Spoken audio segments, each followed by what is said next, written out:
utilizar algunos compuestos cromogénicos.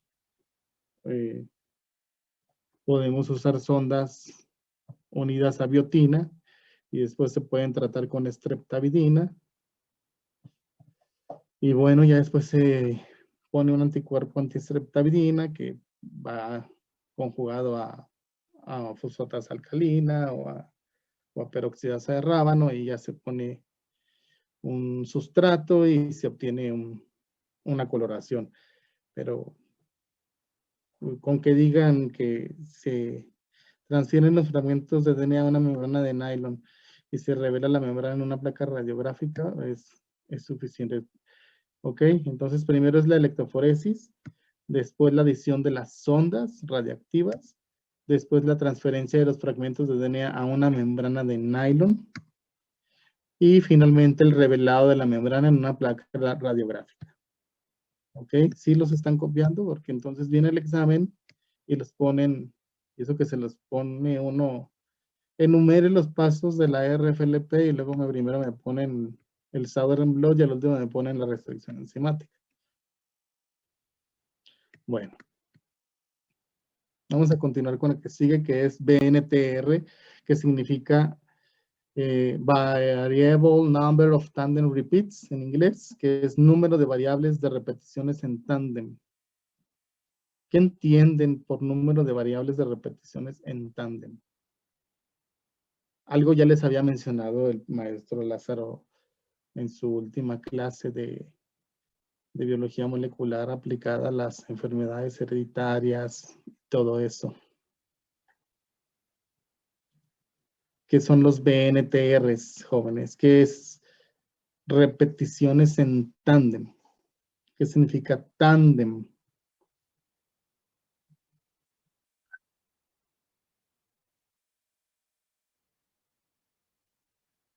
Bicicletas dobles, no sabía yo que se llamaban así. Sí, es un ejemplo, Miguel. Sí, que son de dos personas.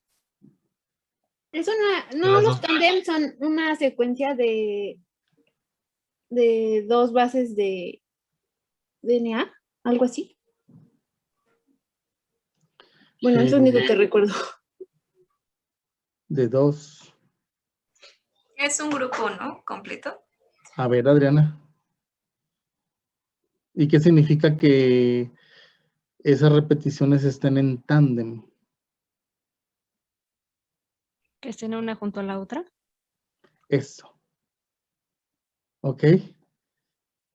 Que una repetición esté junto a la otra, así como el ejemplo que pusieron de las bicicletas, que hay dos personas en tándem, ¿ok? En esas bicicletas. Entonces, pero aquí imagínense que en lugar de 2 bicicletas hubiera 10 bicicletas, o 5 bicicletas, o 20 bicicletas iguales. Es decir, agrupadas en tándem, una seguida de la otra, ¿sí? Entonces, hay, de acuerdo a cada individuo, va a tener en sus cromosomas repeticiones en tándem diferentes. A eso se le llama número de variables de repeticiones en tándem, o BNTRs. ¿Cómo inicia esto? Bueno, todos tenemos un par de cromosomas que son homólogos, uno que proviene del papá y uno que proviene de la mamá. Pero, aunque son homólogos, las secuencias de esas repeticiones en tándem del cromosoma que es paterno, que proviene del padre, es diferente a las repeticiones en tándem que vienen en el cromosoma materno. Por ejemplo, ustedes vean este par de cromosomas verdes, ¿sí? En el de arriba es el paterno y el de abajo es el cromosoma materno. ¿En cuál encontramos más número de repeticiones en tándem? ¿En el cromosoma paterno o en el materno? En el paterno. En el paterno. Estas cositas blancas, cada cuadrito es una repetición. ¿Cuántas? A ver si las alcanzan a ver y contarlas. ¿Cuántas repeticiones en tándem tiene el cromosoma paterno? Guadalupe García.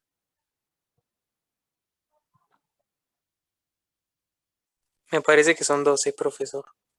A ver, una. Entre 12 o 13. Es Son que no- 11.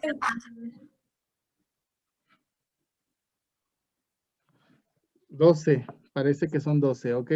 ¿Y cuántas repeticiones tiene en tándem el cromosoma materno?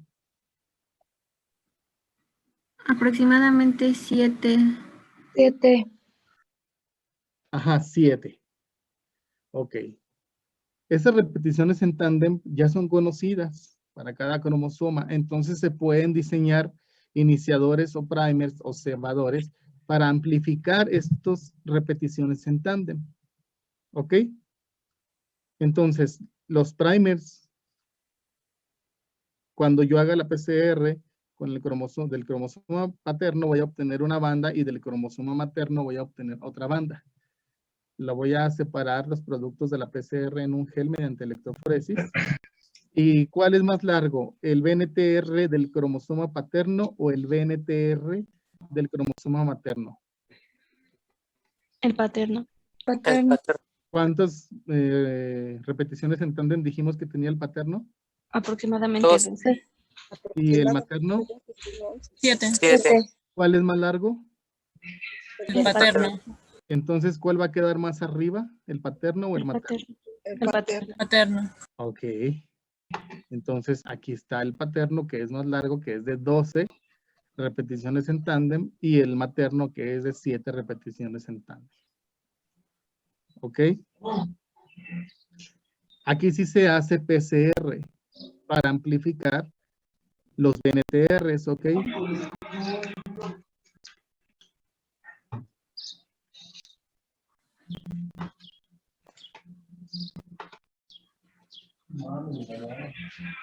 El A, el B y el C. Y la muestra forense que le vamos a llamar F. Pueden apagarle al micrófono que se escuche como fútbol o algo. La muestra forense F, le vamos a poner aquí F de forense. ¿Ok? Vamos a hacer PCR utilizando iniciadores para que amplifiquen esas repeticiones en tándem. Y miren, 3 pares de cromosomas homólogos. Los representan en rojo, verde y azul. Entonces, cuando le hacen la PCR al individuo A del cromosoma rojo, va a obtener un fragmento muy largo y un fragmento corto. Más o menos de 30 de número de repeticiones y 10. ¿Sí lo ven aquí en la A? ¿Los rojos? ¿Ángeles? Sí. Sí, profe. Ok. Cuando se haga la amplificación del cromosoma, del par de cromosoma verde, el del paterno va a tener el VNTR más largo que el del materno. Y lo vemos aquí, el del paterno tiene 15 repeticiones en tándem y el materno tiene como 4 repeticiones en tándem. Y luego del azul, vamos a tener del paterno más corto, el VNTR, de 25 repeticiones en tándem, y el materno vamos a obtener un fragmento de más o menos 13 repeticiones en tándem. Entonces vamos a obtener este patrón de corrimiento, este número de bandeo. Y luego el individuo B, le hacemos lo mismo y vamos a obtener un diferente corrimiento. Fíjense que el cromosoma rojo del A y el B sí tienen la misma longitud en los VNTR. ¿Sí los ven? Porque uno tiene 30 y el otro tiene 10. Pero, ¿cuál es la diferencia? Que en el A tiene el VNTR más largo en el paterno y el VNTR más corto en el materno, y en el B al revés. El más corto en el paterno y el más largo en el materno. ¿Sí? Luego el verde, luego el azul y luego del C hacemos lo mismo con la PCR y hacemos la separación de los productos de la PCR en gel mediante electroforesis. Y la muestra forense, aquí está. La pregunta es, ¿de quién es esa muestra forense? ¿Del individuo A, del individuo B o del individuo C? B. El individuo B. Del individuo B. ¿Todos están de acuerdo que es el individuo B? Sí. Sí. Ok.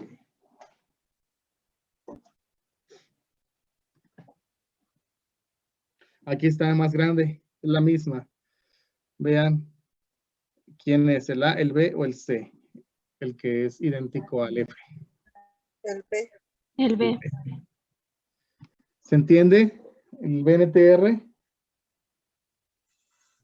Profe, o sea, esto es para, por ejemplo, identificar un cadáver y Puede las ser. pruebas, el individuo es así, o sea, los papás para ver si el gen es de su hijo o algo así.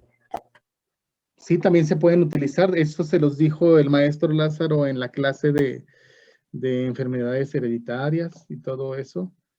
Para pruebas de paternidad y todo eso también son útiles los BNTRs. ¿No se acuerdan? Sí, Sí, pues también. Entonces, igual en criminalística esto. Entonces, ¿en qué va a consistir? Adriana Velázquez, por favor. Sí, profe. ¿Me puede repetir, por favor? Se me trabó un poco. ¿Cómo definirías el procedimiento para la técnica de BNTRs? La otra técnica era RFLPs, esta es BNTRs.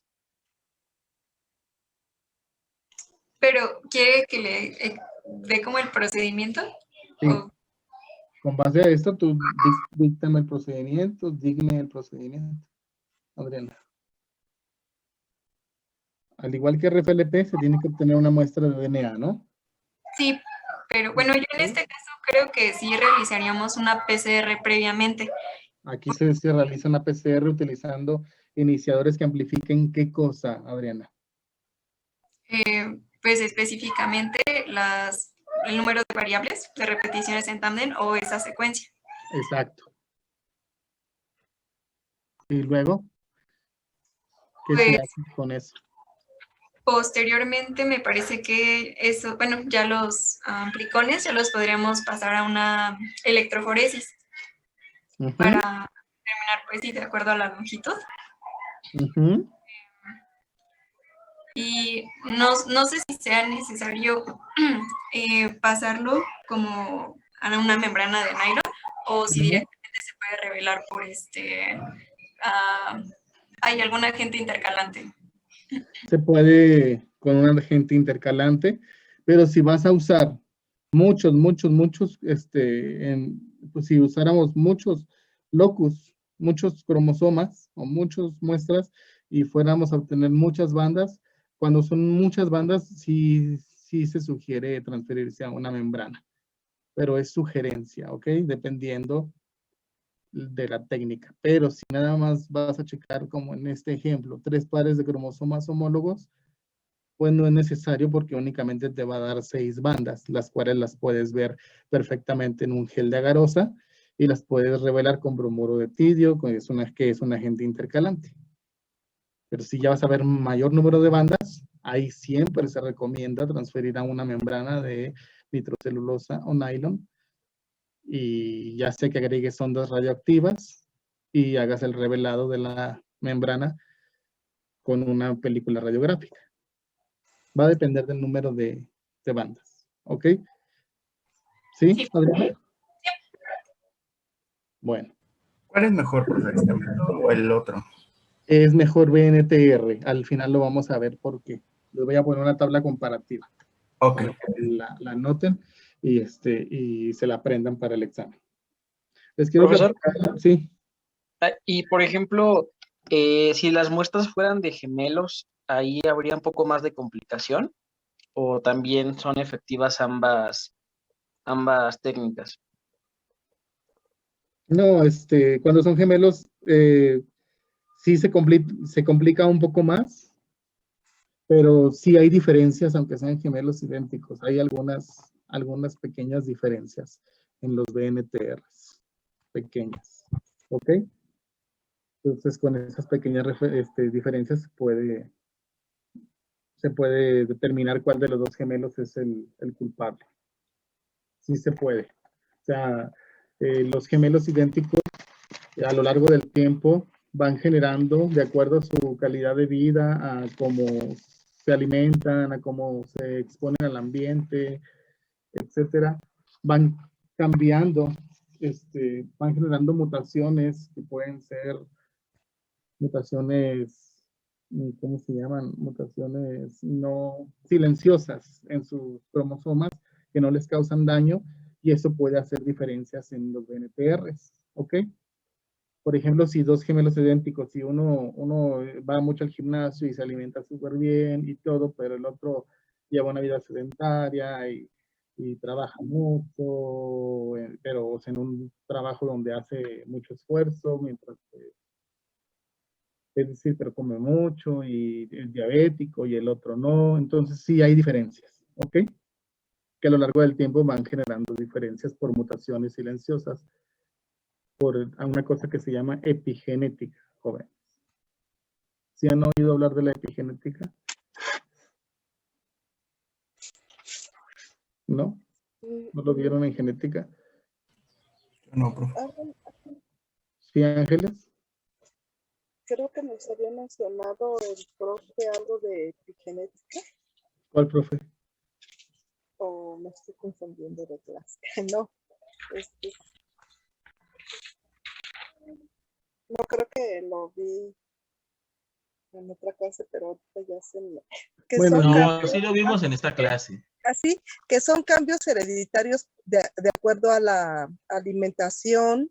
Creo que eso fue lo que nos explicó el profe Lázaro, creo que fue el que nos dijo. A ver, Lázaro, defiéndete.